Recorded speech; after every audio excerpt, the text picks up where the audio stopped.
একবারও চিন্তা করলাম না যে আমি একা একা কবরে যেতে হবে। আমার কবরে কেউ যাবে না, কই মা কই বাবা কই আপনজন কই বন্ধু বান্ধব কেউ যাবে না। আমি একা একা সাদা কাফনের প্যাকেট হয়ে কবরে থাকতে হবে। দুনিয়াতে আসছি এক, বিদায় বেলা কাফন হবে তিনটা, তাও আমি বক্তার সম্মানে একটা কাফন কেউ বাড়াইয়াও দিবে না। তুমি গরিব হওয়ার কারণে কাফন একটা কমাইয়াও। সবার বেলায় কয় কাফন, কালার হবে আলাদা। আলেমদের কালার একরকম, যারা আলেম না তাদের কাফনের কালার আর একরকম। তাবলিগওয়ালাদের কালার একরকম, চরমনাইওয়ালাদের কালার আর একরকম। কে ধনী কে গরিব, কে আলেম কে মূর্খ, কে ডাক্তার কে রুগী, কে ইমাম কে মুক্তাদি, কে তাবলিগ কে চরমনাই, কে আওয়ামী লীগ কে বিএমপি। সাদা কাফনে যেদিন ঢুকবি সেই দিন সবার মাস্তানি বন্ধ হয়ে যাবে। কাফনে লেখা থাকবে বড় হুজুরের লাশ, থাকবে মন্ত্রী মহোদয়ের লাশ, সব একাকার। কবরের সাইজও হবে এক, নাকি নোয়াখালী আপনাদের কুমিল্লা লাঙ্গলকোটের মানুষের কবর 10 হাত লম্বা হবে। সবার কবরের সাইজও এক। কবরে প্রশ্ন হবে সবার বেলায় তিনটা, তাও এক। আমাকে যেই প্রশ্ন আপনাকেও সেই প্রশ্ন, বেঈমানেরও সেই প্রশ্ন, নারীকেও সে একই প্রশ্ন, পীরকে যেই প্রশ্ন মুরিদেরও সেই প্রশ্ন। তিনটা প্রশ্ন সবার বেলায় এক। রবের পরিচয় দাও, ধর্মের পরিচয় দাও, রহমাতুল লিল আলামিনের পরিচয় দাও। দুনিয়ার নিয়মের উল্টা। ক্লাস 1 এর প্রশ্ন আলাদা, 2 ক্লাসের ছাত্র ছাত্রীদের প্রশ্ন আলাদা, 8 এ যারা পড়ে তাদের প্রশ্ন 9 এ যারা পড়ে সমান। অথচ আমার মাওলার কুদরত কেমন! তুমি ধনী হও গরিব হও, সাদা হও কালো হও, শিক্ষিত অশিক্ষিত, আলেম মূর্খ, যেই লাইনে থাকো না কেন, প্রশ্ন সবার বেলায় এক, তিনটা। রবের পরিচয় দাও, ধর্মের পরিচয় দাও, রহমতের নবীর পরিচয় দাও। এই প্রশ্নের জবাব শুধুমাত্র হুজুরেরা ছাড়া কেউ পারবে না। কি হুজুরে পারবে? গ্যারান্টি আছে। এই জন্যই তো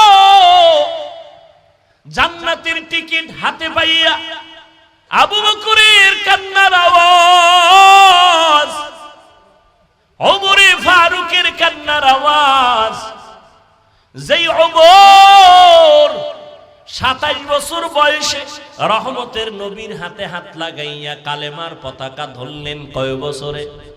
জোরে কও। এই ওমর রাসূলের হাতের বরকতে এত পাওয়ার পেয়ে গেছেন, রাস্তা দিয়ে ওমর চলতেছে, শয়তান ভয়ে অন্য রাস্তায় দৌড়ায়। যেই শয়তান আল্লাহর সামনে চ্যালেঞ্জের মোকাবেলায় দাঁড়ায় গেল, আর ওই শয়তান কারে ভয় পায়? এবার চিন্তা করেন ওমর বেটাটা কেমন। 27 বছরের মুসলমান, 27 বছর বয়সে নবীর হাতে কালেমা পড়ছে হযরত ওমর। কথার আগে তরবারি রেডি, শয়তান দেখলে দৌড়ায়। ওয়ার্দজাহানের খলিফা ওমর রাষ্ট্র পরিচালনা করেন, একটা সিকিউরিটি গার্ড নাই, কোনো বডিগার্ড নাই। দুশ্মনেরা খুঁজে ওমরের এত পাওয়ার কেন, বডিগার্ড কয়জন? কয় একজনও নাই। কথা রে মাইরা ফালানো তো বড় সহজ, কয় অনেক সহজ। আল্লাহ বলেন না না, আমি আল্লাহ যারে হেফাজতের বাউন্ডারি দিয়া রাখবো, তারে কেউ ক্ষতি করতে গেলে নিজেই ক্ষতি হয়ে যাবে। দুশ্মন লাগাইয়া দিল। তদানীন্তন সময়ের রোম সম্রাট কয় ওমরের হত্যা করো, একা পাইলে। একাই কোথায় পাও? দেখো খবর নিতে নিতে নিতে নিতে খবর পাইছে খোলা ময়দানে ওমর হাতেরে বালিশ বানায় একা একা ঘুমায়। কয় তরবারি কই? কয় দূরে ফালায় রাখছে। কয়ডারে মার? কয় সুযোগ পাইছি। দৌড়াইতেছে আল্লাহর বান্দা, দুশ্মন ওমরের মারার জন্য যায়। ওমর একা ঘুমায়, তরবারি নাই, হাতেরে বালিশ বানাইছে। অর্ধজাহানের খলিফা, দুশ্মন তরবারি নিয়া একটু আগায় আবার দাঁড়ায় ভয়। যাইতে যাইতে যাইতে যাইতে কিনারার একটু গেলেই তো কাম ঘটায় দিবে, কিন্তু তাকাইয়া দেখে ওমর একা ঘুমায় না, জঙ্গলের একটা বাঘ ওমরের পাহারা দেয়। খাকো বাদ আবু আতিশ বন্দা বমানে তু মুর্দা বাহাক জিন্দা। এর যুবক, ওই ওমরের ইতিহাস ভুলে যাইও না রে বাবা। আমি তোমাকে একবারও বলি নাই স্কুল কলেজ বাদ দিয়ে আসো, মাদ্রাসায় হুজুর হয়ে যাও, পাগড়ি লাগাও, বলি নাই। ওখানে থাকো, ডাক্তার হও, ইঞ্জিনিয়ার হও, এসপি হও, ডিসি হও, এমপি হও, মন্ত্রী হও। আমাদের মুসলমান সব লাইনে লাগবে। আমাদের মুসলমানের জন্য গৌরব ডাক্তার হওয়া, ইঞ্জিনিয়ার হওয়া। এটা গৌরব না? ডাক্তারি পড়তে গিয়া ও বাবা তোমার কাছে দাবি আমার একটা, রহমতের নবীর আদর্শের মালা গলায় লাগাও। মা বাবার সাথে বেয়াদবি করবা না, আলেমের দোয়া নিয়ে পরামর্শ নিয়ে নবীর তরিকা মানিয়া চলো। 5 বেলার নামাজ পড়ো, নবীর তরিকা মানিয়া জবানটাকে হেফাজত করো। কারো ক্ষতি করবা না, কারো বরদোয়ার তলে পড়বা না, আলেমের পরামর্শ নাও, মা বাবার দোয়া নিয়ে চলো। আল্লাহর কসম, মা বাবার দোয়া ছাড়াই চেয়ারে বসতে পারি নাই। মা বাবার কান্না আর দোয়া ছাড়া তুমি পরীক্ষায় পাশ করতে পারো নাই। মা বাবার চোখের পানি দোয়া ছাড়া তুমি টাকাওয়ালা হতে পারো নাই, ব্যবসায় লাভবান হতে পারো নাই। মা বাবার দোয়া চোখের পানি। ওই মা বাবারে কষ্ট দিবা না। আর যেই শিক্ষক তোমারে হাতে কলমে কষ্ট করে মানুষ বানাইছে তার সাথে বেয়াদবি করবা না, মুরব্বীদের সাথে বেয়াদবি করবা না। মনের কষ্ট তোমার জন্য বড় অভিশাপ। মুরব্বী কষ্ট পায় বলছে আহ, ওই আহ গিয়ে তোর কপালে লাগবে অভিশাপ। ও যুবক দেখো, তোমার লাইনে থাইকা নবীর তরিকা মতো চলা যায়নি। অনেকে বলে কেমনে, দেখো তাকায়া বাবা, স্কুলে পড়ে, কলেজে পড়ে, তোমার মতো যুবকেরা 5 বেলার নামাজ পড়ে আসেনি। সত্যটা বলো। তাহলে তোমার কাছে আমার প্রশ্ন, তুমি কেন পারো না রে বাবা? তুমি তো মুসলমান, তুমি কি মরণকে ভয় পাও না? আল্লাহর কোরআন নবীর কথা কি তুমি বিশ্বাস করো না? ও যুবক বাবা, তোমার মতো যুবক তাকায় দেখো রে, এবার আমি পুলিশ বিডিআরের চাকরি করে নামাজ পড়ে, তুমি কেন পারো না?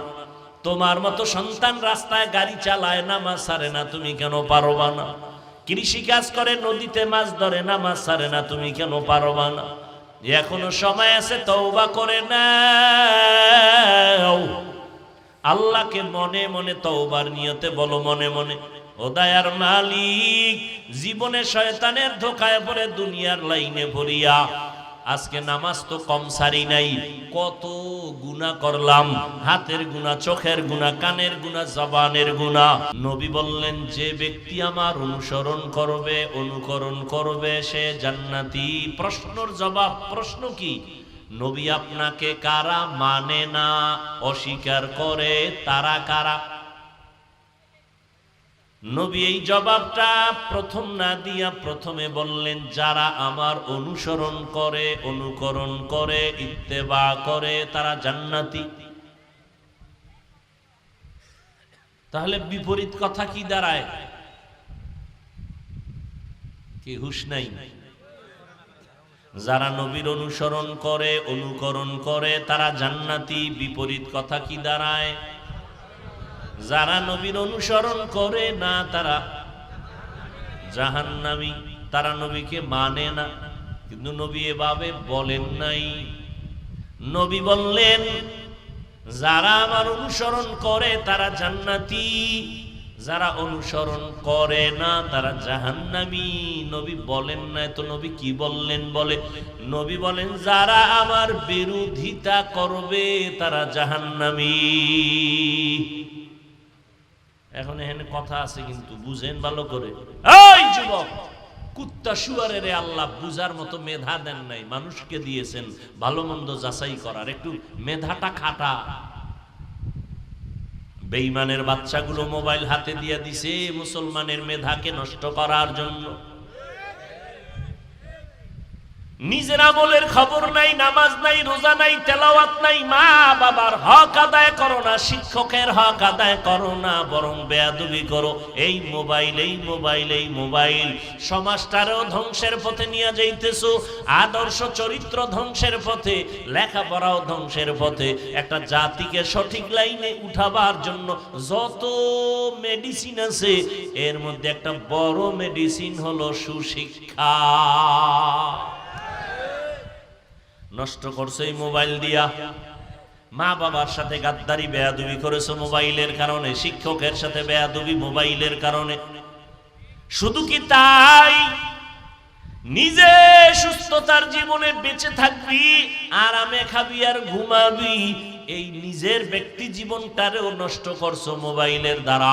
মোবাইল দেখতে দেখতে সারাটা রাত আল্লাহর দেওয়া ঘুমটারে নষ্ট করলি। অথচ রাতের ঘুম প্রত্যেকটা মানুষের জন্য শরীরের মহা ঔষধ। রাতের ঘুমটা নাই, চেহারা নষ্ট হয়ে যাইতেছে, তোর খবর নাই, কানের পাওয়ার নাই, চোখের পাওয়ার নাই, হার্ট ব্যথা বেড়ে গেছে, ব্রেন স্ট্রোক বেড়ে গেছে, কিডনির সমস্যা বেড়ে গেছে, ক্যান্সারের রোগ বেড়ে গেছে। এক তো খানা নাই ঠিক মতো, ঘুম নাই ঠিক মতো। যেই লোকটার টাইম মতো ঘুম নাই, ওই লোকটার খানায় কোনো বরকত হবে না। যেই লোকটা টাইম মতো ঘুমায় না, ওই লোকটার কোনো কাজের মধ্যে কোনো শৃঙ্খলা আসবে না।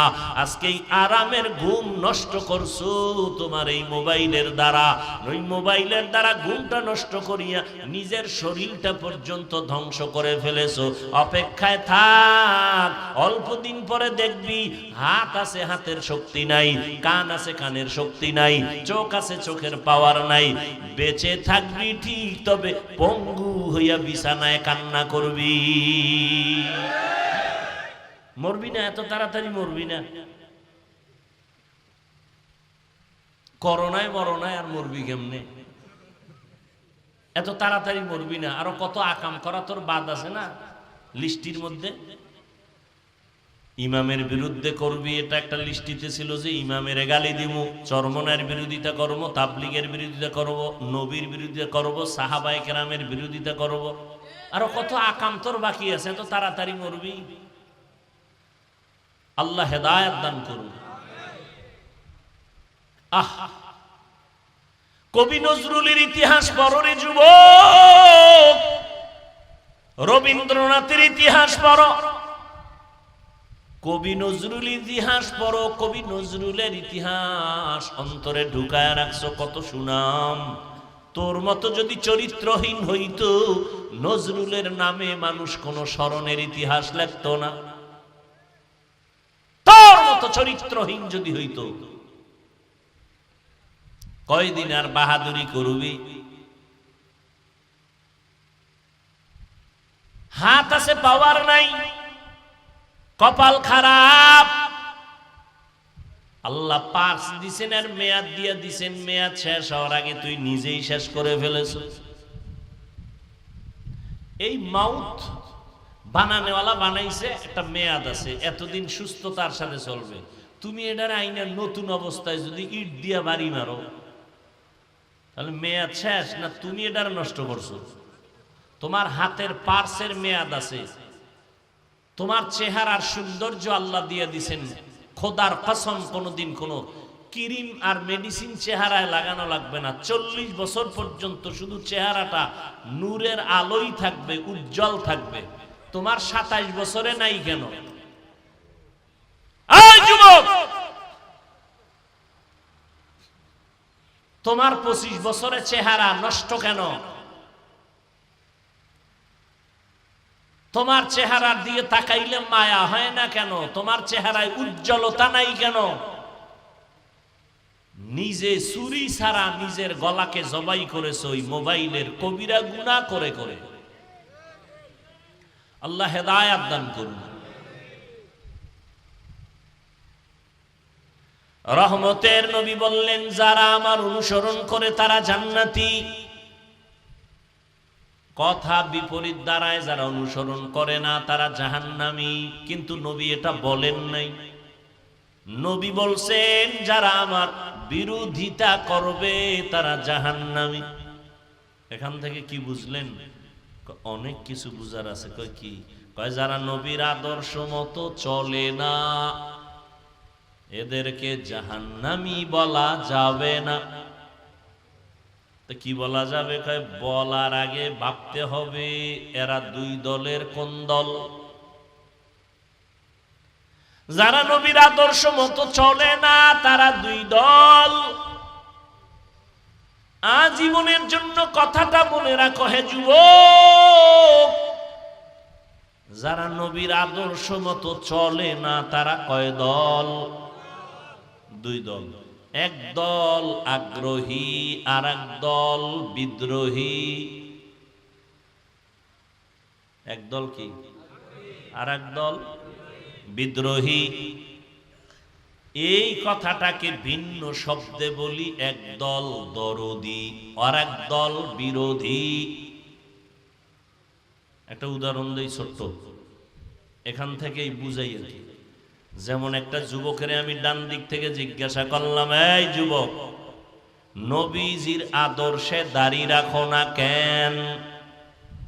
দাড়ি রাখা কোনো ফিরের আদর্শ না নবীর আদর্শ? ও যুবক,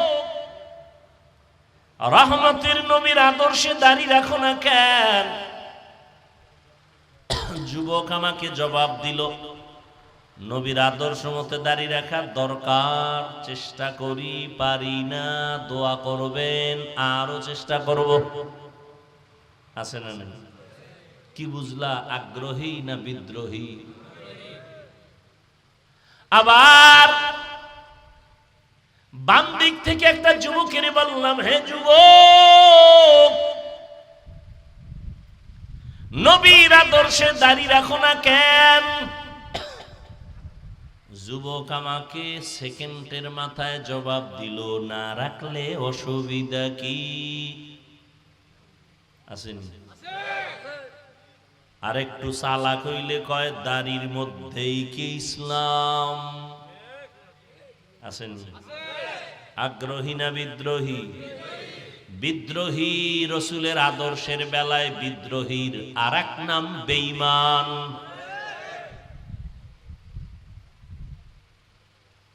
ভালো করে বুঝো, নবী এই জন্য বলে নাই যারা আমার আদর্শ মতো চলে না তারা জাহান্নামী। নবী বলেন নাই, নবী বলছেন যারা বিরোধিতা করবে তারা জাহান্নামী। অতএব যে দাড়ি রাখে না তাকে গালি দেওয়া যাবে না, যে দাড়ি পছন্দ করে না তাকে ছাড় দেওয়া যাবে না।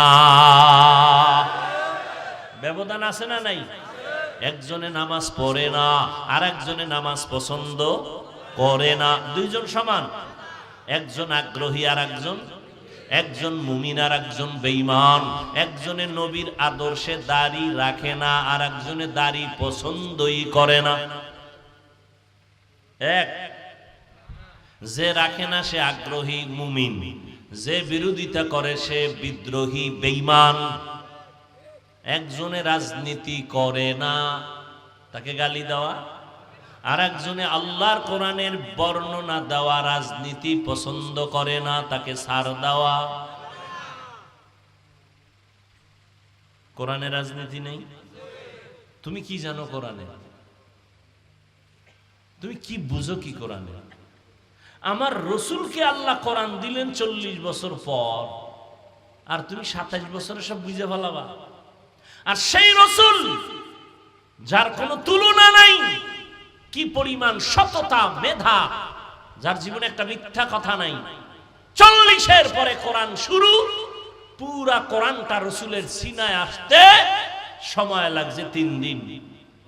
কয়দিন? আন্দাজি আমি কইছি 3 দিন। আল্লাহর রসুলের কাছে কোরআন আসতে সময় লাগছে কত? 23 বছর। রসুলের কাছে কোরআন আসতে সময় যদি 23 বছর লাগে, তুমি এটা রাতারাতি হইরা মুফাসসির? এত সোজা? দিল্লি বহুত দূর হে। রহমতের নবীর কাছে কোরআন আসছে 40-এর পরে, তাও এক রাত্রে আল্লাহ দেন নাই। লৌহে মাহফুজ থেকে আল্লাহ একত্রে প্রথম আসমানে দিয়েছেন। ওখান থেকে প্রয়োজন অনুসারে অল্প অল্প অল্প অল্প করে 23 বছরে দিয়েছেন। প্রথম আসছে কোরআনের 5 আয়াত, ইকরা বিসমি রাব্বিকাল্লাযী খালাক, খালাকাল ইনসানা মিন আলাক, ইকরা ওয়া রাব্বুকাল আকরাম আল্লাযী আল্লামা বিল কলম আল্লামাল ইনসানা মা লাম ইয়ালাম। এই 5 আয়াতের সাপরে নবীজির দিছে সাপ। এই 5 আয়াতের সাপে নবীর উঠছে জ্বর। বুখারী শরীফের ইবারাত, নবী বলেন আমার উপরে মরণের কষ্ট শুরু। জিবরাইলের খবরই নেই। 3 বছর, কয় বছর? আর আয়াতটা এতই আইয়ে না। আমি যে 5 আয়াতের সাপের ভয় পাইছি, জ্বর উঠে গেছে, মরণ মরণ ভাব আইসে গেছে আমার ভিতরে। আমি ভয় পাইছি, মনে হয় আজরাইল আসছে আমারে দইরা ফেলাইব, এমন অসুস্থ আমি হয়ে গেলাম। মাত্র 5 আয়াতের এই অ্যাকশন। 3 বছরে জিবরাইল আর আয়াত লই আইয়ে না। দীর্ঘ 3 বছর পরে নতুন করে জিবরাইল আইয়া আবার দেখা করলো। ইয়া আইয়ুহাল মুদ্দাসসির কুম ফাআনজির ওয়া রাব্বাকা ফাকাব্বির ওয়া সিয়াবাকা ফাতাহির। ভালো করে বুঝো, বর্তমানে কোরআন শরীফটা হাতে নিলে 250 গ্রাম ওজনও নাই, কিন্তু এই কোরআনের ওজনটা হাকিকতে কত? হাকিকতে কোরআন শরীফের ওজন কত? জমিন বলে আল্লাহ আমরা পারুম না, পাহাড় বলে পারবো না, আসমান বলে পারবো না। আল্লাহ কয় জাহেল মানুষের মাথায় চাপায় দিলাম কোরআনটা, তুই বোঝা বহন কর। আর যদি করিয়া চলতে পারো, তোর সম্মান আমি সবার উপরে দিয়া দিব।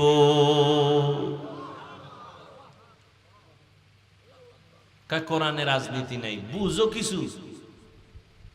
আরে আল্লাহ পাক কোরআন শরীফে বিশাল সূরা রাখছেন, রাজনীতির আলোচনার সূরা। ইউসুফ নবীর সূরাটা তেলাওয়াত কর, পুরো সূরার মধ্যে রাজনীতি রাজনীতি রাজনীতি। তবে তুমি যে দুর্নীতি আর ভেটনীতি আর 2 নাম্বারই করো, এই রাজনীতি আল্লাহর কোরআন আর ইসলামে নাই। সুলাইমান বিলকিসের ঘটনা আছে, সব রাষ্ট্রনীতির আলোচনা খুঁজো।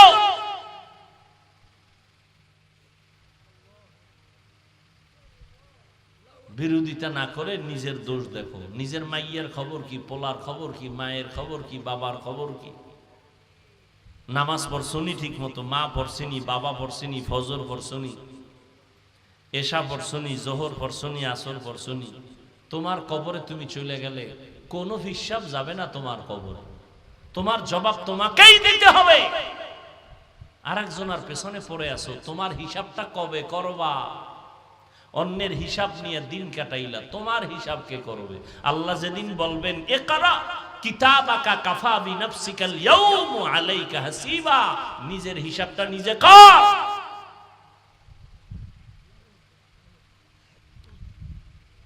কয় আমরা কিসসা কাহিনীর বয়ান করি, তো তুমি কি বুঝাতে চাও? কোরআনে কিসসা কাহিনী নেই। হ্যাঁ যুবক, আল্লাহর শপথ করে বলে যাই, লিখে রাখ, পৃথিবীতে কিসসা কাহিনীর শ্রেষ্ঠ কিতাবের নাম কোরআন শরীফ।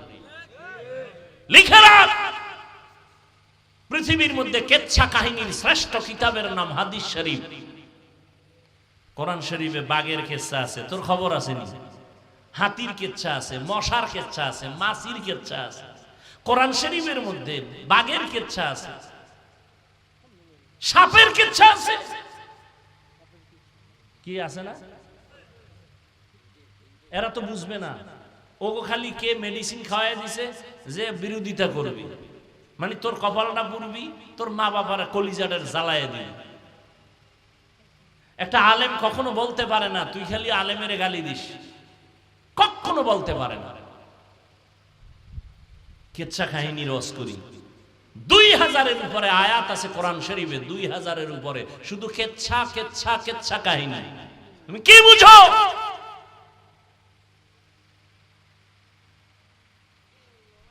পিপিলিকার কিচ্ছা, পিপিলিকার নামে সূরা, হাতির নামে সূরা, তুমি কি বুঝো? সূরা বাকারা গরুর কিচ্ছা, তুমি কাও গরুর কিচ্ছা বলি কেন, সাপের কিচ্ছা বলি কেন? আল্লাহ বলছেন কেন? বাঘের কেচ্ছা বলছেন কেন কোরআনে? হাতির কেচ্ছা বলছেন কেন? সব কিছুর মূলে মানুষের হেদায়েতের জন্য। আমরা তো ওই কেচ্ছাই বলি, উম্মতের সামনে যেই কেচ্ছা শুনলে মানুষের দিল নরম হয়, চোখে পানি আসে, তওবার জন্য অন্তর তৈরি হয়। আমরা তো সোনামন্দের গান গাই না। তোমার অন্তর এত নষ্ট কেন? তোমার অন্তর এত নষ্ট কেন? আলেমের বিরুদ্ধে কথা বলার দুঃসাহস কে দিয়েছে তোমাকে? তোমার জীবন মরার আগে ধ্বংস লিখে রাখো, লিখে রাখো। মা বাবার সাথে বেয়াদবি করবি, খোদায়ও মাফ করবে না, কারণ এটা বান্দার হক। শিক্ষকের সাথে বেয়াদবি করেছো, শিক্ষক ক্ষমা না দিলে তোর ক্ষমা নাই, বান্দার হক। এই জমিনে আলেম যদি না থাকে তো ইসলাম কোথার থেকে শিখবা? আলেম আছে তো ইসলাম আছে। এরা রাসূলের ওয়ারিস, এরাই উম্মতকে হেদায়েতের দাওয়াত দিবে। হ্যাঁ, মাছ ছাড়া যেমন কাটা ছাড়া যেমন মাছ নাই, দোষ ছাড়া মানুষ নেই। তা তুমি আমার দিকে তাকাও কেন? তোমারে ধরলে তুমি বাঁচবা কেমনে? তোমার মধ্যে কি কম আসেনি দোষ? কেন এগুলো করো? লাভ কি? তোমার লাভ কি? ইসলামের লাভ কি? দুইটা কথা আজকে শুরু থেকে বলেছি, মনে রাখো। তুমি আলেমদের বিরোধিতা করলে, তাবলীগের বিরোধিতা করলে তোমার লাভ কি? ইসলামের লাভ কি? একটু দুইটা প্রশ্ন তোমার বিবেকের কাছে রেখে গেলাম। বরং তোমার অধপতন চলে আসতেছে খুব দ্রুত। তুমি কান্না করো, কাউকে পাশে পাইবা না। তাবলীগ তো তার গতিতে চলতেছে। তাবলীগের মধ্যে একটা বিশাল দ্বন্দ্ব হইছে না? হইছে না? এখন খুঁজা দেখেন তো, কাজ কমছে না বাড়ছে? কাজ কিন্তু বাড়ছে। এই ভাই, সাআদপন্থী যাদেরকে বলা হয়, এরাও কিন্তু মানুষকে দাওয়াত দিতেছেন। দুইটা পাঠ হয়ে গেছে, কিন্তু কাজ কমছে না বাড়ছে? তা তোমার বিরোধিতা করে লাভ কি? ইসলামের কি লাভ?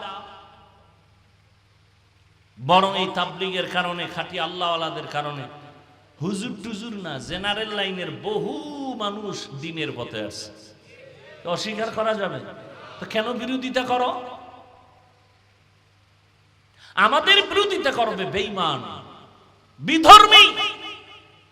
তুমি মুসলমান হয়ে কেন করো? কি স্বার্থ তোমার?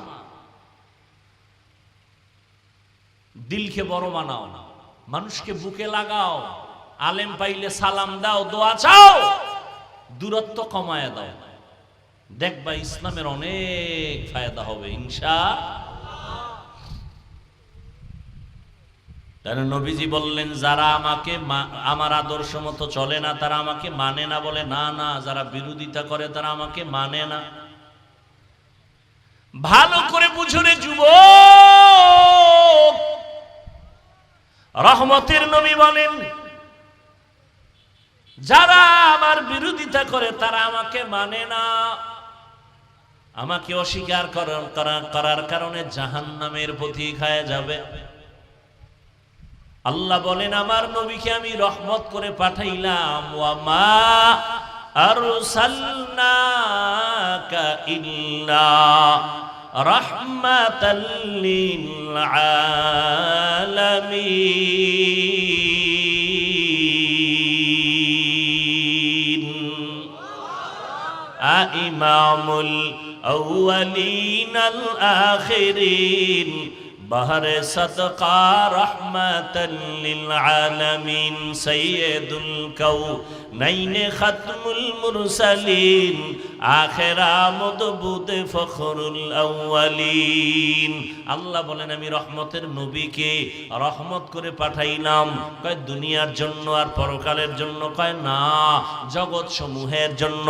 অনেকে তরজমা করে উভয় জগতের জন্য নবী রহমত, আমি তরজমা করলাম জগৎ সমূহের সমূহের জন্য নবী রহমত। উভয় জগতের তর্জমা করলে মনে হয় যেন দুনিয়ার জগৎ পরকালের জগৎ। না, জগৎ তো আরো আছে। রুহের জগৎ একটা আলাদা জগৎ, মায়ের গর্ভের জগৎ একটা আলাদা জগৎ, দুনিয়ার জগৎ একটা আলাদা জগৎ, আলমে বরজখ কবর জগৎ একটা আলাদা জগৎ, হাসরের ময়দানের একটা আলাদা জগৎ, জান্নাত ও জাহান্নামের একটা আলাদা জগৎ। সব জগৎ সমূহের জন্য আমার নবী রহমত। রুহের জগতের জন্য নবী কেমন রহমত, ভিন্ন আলোচনা। মায়ের গর্ভের জগতের জন্য নবী রহমত, দুনিয়ার জগতের জন্য নবী রহমত, কবর জগতের জন্য নবীজি রহমত, হাসরের ময়দানের জন্য নবী রহমত, জান্নাতের জন্য নবী রহমত, জাহান্নামের জগতেও নবী রহমত। এটা কেমনে? জান্নাতের জন্য নবী রহমত, এটা বুঝলাম। জাহান্নামের জন্য কেমনে? এটা তো বুঝে আসে না। বুঝে না আসলে বুঝার চেষ্টা করো, বিরোধিতা করিও না। জাহান্নামের ক্ষেত্রে আমি শুধু দুনিয়ার জগতের জন্য নবী কেমন রহমত এই বিষয়ে দু চারটা কথা বলি। রহমতের নবী, দুনিয়ার জগতের জন্য রহমত। এরে নবীরা আশেক শুধু কি মানুষের জন্য কয় না, রহমতের নবী মুমিন মুসলমানের জন্য যেমন রহমত, বেঈমানের জন্য নবী রহমত। পুরুষের জন্য যেমন নবী রহমত, নারীদের জন্য আমার নবী আলাদা রহমত। শুধু মানুষের জন্য নবী রহমত না, জিনদের জন্য নবী রহমত। শুধু মানুষের জন্য নবী রহমত না, জঙ্গলের প্রাণী পশুদের জন্য নবী রহমত, নদীর মাছের জন্য নবী রহমত, গাছের জন্য নবী রহমত, সব মাখলুকের জন্য নবী। আবু জাহাল হাতের মধ্যে পাথর নিয়ে কয়, ভাতিজা মোহাম্মদ আছে কি বলতে পারো? কয় লাভ কি? কয় বললেই তোমারে নবী মানবো, কালেমা পড়বো। নবী বলেন আমি জানি না। কেন জানো না রে ভাতিজা? নবী বলেন আমি গাইবের মালিক না। গাইবের মালিক কে? আলিমুল গায়বি ওয়াশ শাহাদাতি হুয়ার রাহমানুর রহিম।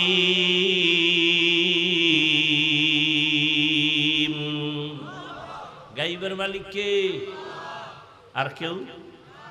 যদি আমার পীর গায়েব জানে, এর নাম শিরিক। এর নাম কি? আল্লাহ বলেন আমাইয়ুশরিক বিল্লাহ ফাকাদ হারামাল্লাহু আলাইহিল জান্নাহ। যারা আল্লাহর সাথে শিরিকের গুনাহ করবে তাদের জন্য জান্নাত হারাম। ও দয়ার মালিক, শিরিক মুক্ত ঈমান আমাদের দান করেন। আবু জাহাল বলে আমার হাতে কি আছে? নবী বলে আমি জানি না। নবীজি বললেন হাতের মুষ্টিতে যা আছো তোমরা একটু আওয়াজ দাও। পাথরগুলো কালেমায়ে শাহাদাত পড়া শুরু করলো। কপাল খারাপ, আবু জাহিল্লা পাথরগুলো মাটিতে ফালায় কয় মোহাম্মদ বড় জাদুকর। কপালে কি নাই? من يهد الله فهو المهتد ومن يضلل فلن تجد له وليا مرشدا। এর যুবক ১৫০০ বছর আগে রহমতের নবী বলেছেন, যুবকেরা আমি মুহাম্মদের উপকার করেছে, বুড়ারা আমি মুহাম্মদের বিরোধিতা করেছে। ও যুবক বাবা, আজকে তোমার মধ্যে নবীর আদর্শ নাই কেন? আমি যে এতক্ষণ তোমার সামনে বয়ান করতেছি, কুত্তার মতো চিল্লাইতেছি, কুত্তার মতো দৌড়াইতেছি, আমি একা না, সব আলেমরা তোমাদের পেছনে দৌড়ায়। আজকে যদি তোমাকে বাদ দিয়া উচিত ছিল ওই চট্টগ্রামের পাহাড়িয়া এলাকায় যায় বয়ান করা, যেখানে মানুষ মুসলমানের খ্রিস্টান বানায়। আজকে বয়ান করা দরকার পঞ্চগড়, যেখানে কাদিয়ানি বানায়। কিন্তু ওখানে যাওয়ার সময় কই? ফজর থেকে দৌড় শুরু হয় আসর পর্যন্ত, আসর থেকে মাগরিব, মাগরিব থেকে এশা, এশার পরে সারা রাত 12টা মাস মুসলমানের পেছনে দৌড়াইয়া পায়ে ধরে ধরে ধরে ধরে বলি আমার দলে আসো। একবারও বলি না আমি 5 করলি টুপি মাথায় দিয়েছি, ভিন্ন টুপির বিরুদ্ধেও বলি না, হিংসা করে সালাম বন্ধ করি না। আমি কওমি মাদ্রাসার সন্তান, কোনোদিন স্কুল কলেজ আলিয়ার বিরুদ্ধে বলি না। আমি তাবলিগের লাইনের সন্তান, আমি বলি না তাবলিগ করো না হয় জাহান্নামে যাইবা। আমি পীরের লাইনের সন্তান, একবারও বলি নাই তুমি অমুক পীরের কাছে যাও না হয় জাহান্নামে যাইবা, কিছুই বলি নাই। এত চিল্লা চিল্লি কইরা বিনয়ের সাথে একটা কথাই বলতে চাই বাবা, যেই লাইনে থাকো বাধা নাই, যেই তরিকায় চলো বাধা নাই। ব্যবসা করো আলহামদুলিল্লাহ, চাকরি করো আলহামদুলিল্লাহ, স্কুলে পড়ো আলহামদুলিল্লাহ, কলেজে পড়ো আলহামদুলিল্লাহ, ডাক্তার হও আলহামদুলিল্লাহ, ইঞ্জিনিয়ার হও কোনো বাধা নাই, একজন প্রফেসর হও বাধা নাই, একজন ডাক্তার হও বাধা নাই। তবে দাবি আমার একটা, বেয়াদব হইও না। তোমার ব্যবহারে যেন মা বাপ কখনো কষ্ট না পায়। ও যুবক, তোমার আচরণে যেন কোনো শিক্ষক কষ্ট না পায়, তোমার ব্যবহারে যেন কোনো আলেম কষ্ট না পায়, তোমার ব্যবহারে যেন কোনো মুরব্বীরা কষ্ট না পায়। তুমি এমন একজন ডাক্তার হও যে দ্বীনের উপকার হবে, উম্মতেরও ফায়দা হবে, এবং তোমার সম্মানটা মরিয়া গেল মানুষ দোয়া করবে তোমার সম্মানের সাথে। যদি এমনটা হতেই চাও, দুইটা জিনিস তোমার লাগবে, লিখে রাখ। দুই জিনিস না থাকলে ডাক্তার হতে পারবি, জীবনে সম্মানের জীবন পাবি না। ইঞ্জিনিয়ার হবি ঠিক, সম্মান জীবনে পাবি না। হ্যাঁ, সম্মানিত ডাক্তার যদি হতে চাও, সম্মানের জীবন নিয়ে যদি ইঞ্জিনিয়ার হতে চাও, জেনারেল লাইনে থাকো আলহামদুলিল্লাহ। দুই জিনিস লাগবে, দুই জিনিস না থাকলে আল্লাহর কসম সম্মানের জীবন পাবি না। এবারটা সম্মানের জন্য সার্টিফিকেট লাগে না? লাগে। সম্মানের চাবি কার হাতে? না কোনো দুনিয়ার সরকারের হাতে? দুনিয়ার সরকারের কাছে যদি চাবি থাকতো সম্মান কমানের, তখন হুজুর গো কবে কত আগে ফারাইয়া মারতো। কি চাবি কার হাতে? আল্লাহর হাতে চাবি। এই জন্য তাকাইয়া দেখছো কত সার্টিফিকেট ওয়ালারও সম্মান নাই, আর সার্টিফিকেট নাই আল্লাহ তারে অনেক সম্মান দিছেন, আছে না নাই? মাওলার খেলা বড় কঠিন। আমার আল্লাহর কুদরতের কারিশমা তোমার বিবেকের সব উল্টা। দুই জিনিস অর্জন করিও জীবনে। ডাক্তার হলো সম্মান তোমার সবার উপরে থাকবে। প্রথম লাগবে তোমার সুস্থতা। কি ঘুমাইতেছেন? প্রথম কি? দ্বিতীয় লাগবে তোমার সুন্দর চরিত্র। কি এই দোনোটারে গজব করছো মোবাইল দিয়া। একটু চিন্তা কর, এই বেটা যুবক বাবা, একটু চিন্তা কর, রাগ করিস না। পৃথিবীতে যত তুই বন্ধু পাইছো সব স্বার্থপর। খোদার কসম সব স্বার্থপর। আল্লাহর কসম করে বলি, নিঃস্বার্থ এই জমিনে তোর একমাত্র বন্ধু ওলামায়ে আহলে হক। এরা সব নিঃস্বার্থ বন্ধু, এদের কোনো স্বার্থ নেই।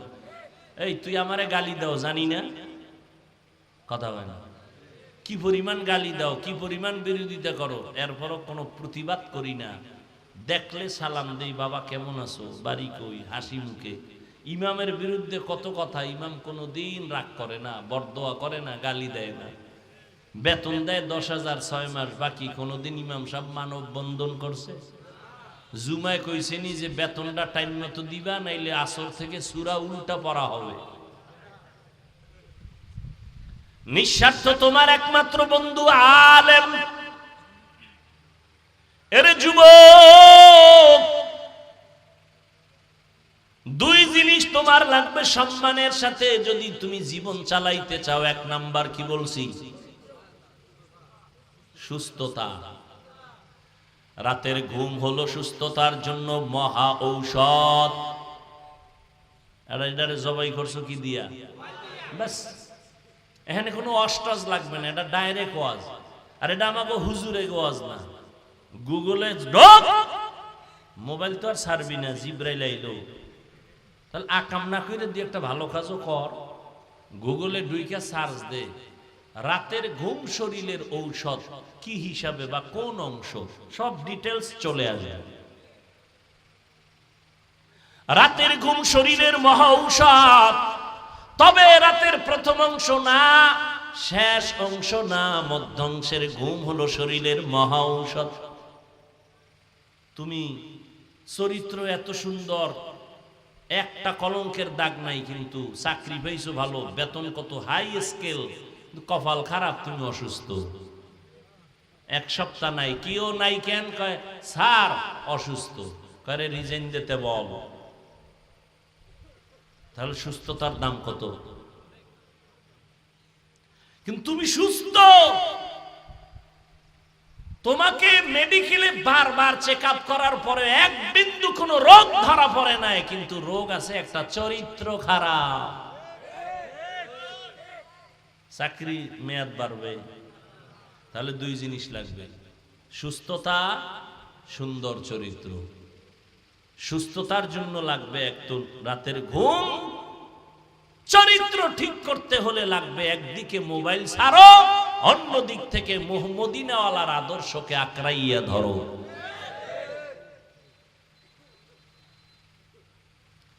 এই তুমিও মুসলমান, আমিও মুসলমান, নাকি আলাদা?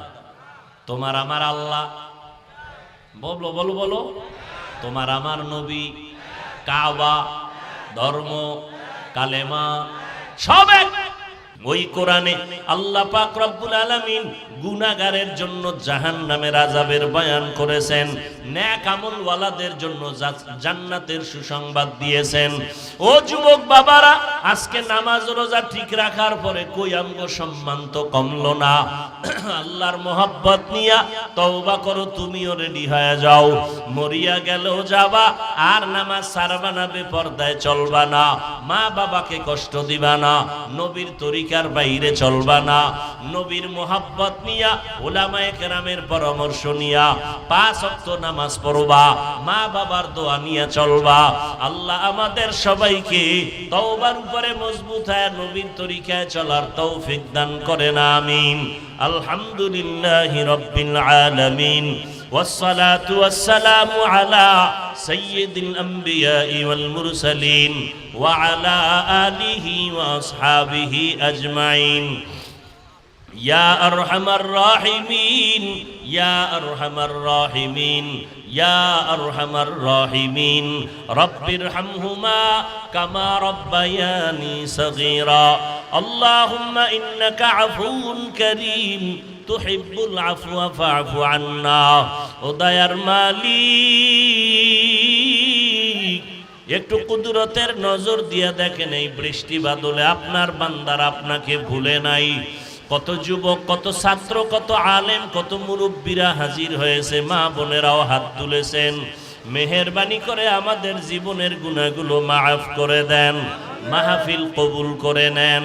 আয় আল্লাহ, সমস্ত এলাকাবাসীকে কবুল করে নেন, ঘরে ঘরে শান্তি আল্লাহ দান করেন, সুন্নাতওয়ালা জিন্দেগি দান করেন। আমার কলিজার প্রত্যেকটা যুবকের দিনদার বানায় দেন, রিয়া হাসাদ কিবির দূর করে ইখলাস দান করেন, উলামায়ে কেরামের পরামর্শ নিয়ে নবীর তরিকায় চলার তৌফিক দান করেন। 5 ওয়াক্ত নামাজি বানায় দেন, মোবাইলের গুনাহের থেকে হেফাজত করেন। মা বোনদের আবেদা বানায় দেন, সন্তানগুলো নেককার বানায় দেন। লেখাপড়া যারা করে পরীক্ষার্থী কামিয়াবি দান করেন। সারা দুনিয়াবাসীকে মাফ করে দেন। ফিলিস্তিনের মুসলমানের উপরে রহমত দান করেন। ইসরায়েলের জালেমদের জুলুম থেকে হেফাজত করেন আল্লাহ। আমাদের ভেতরে ইখলাস, ইত্তেহাদ, ইত্তেফাক দান করেন। রিয়া হাসাদ দূর করে দেন। আমাদের মা বাবা মুরব্বী যারা দুনিয়ায় নাই, জান্নাতের ফয়সালা করে দেন। যারা বেঁচে আছেন দীর্ঘ নেক হায়াত দান করেন। আমাদের ভেতরে যারা অসুস্থ, সুস্থতা দান করেন। আয় আল্লাহ, আদবালা বিনয়ী জিন্দেগি দান করেন। আয় আল্লাহ, মাদ্রাসা মসজিদ সহ অন্যান্য শিক্ষা প্রতিষ্ঠান নবীর আদর্শে কবুল করে নেন। আয় আল্লাহ, নবীজির সুন্নতওয়ালা জিন্দেগি দান করেন। বাইতুল্লাহ নবীর রওজা জিয়ারতের ব্যবস্থা করে দেন। চলার পথে হেফাজত করেন। বাতিলের মোকাবেলায় বিজয় দান করেন। মিথ্যা মামলায় যারা জড়িত, কুদরতের হাতে হেফাজতের মুক্তির ব্যবস্থা করে দেন আল্লাহ। আয় আল্লাহ ইজ্জতের হেফাজত করেন, জান মাল আহাল পরিবার হেফাজত করেন, মুখালিফের মুআফিক বানায় দেন, জাহিরি বাতিনি দুশমনদের চক্রান্ত থেকে হেফাজত করেন। আয় আল্লাহ ইজ্জতওয়ালা জিন্দেগি দান করেন, সারা দুনিয়ায় খেদমতের জন্য কবুল করে নেন। সুস্থতার নেয়ামত আমাদের দান করেন, 5 ওয়াক্ত নামাজ বা জামাআত আদায়ের তৌফিক দান করেন। সকল ব্যবসায়ী যারা, চাকরিজীবী যারা, কামাই রুজি ব্যবসায় বরকত বাড়ায় দেন। বিদেশের ঘরে প্রবাসে যারা আছে সবাইকে হেফাজত করেন।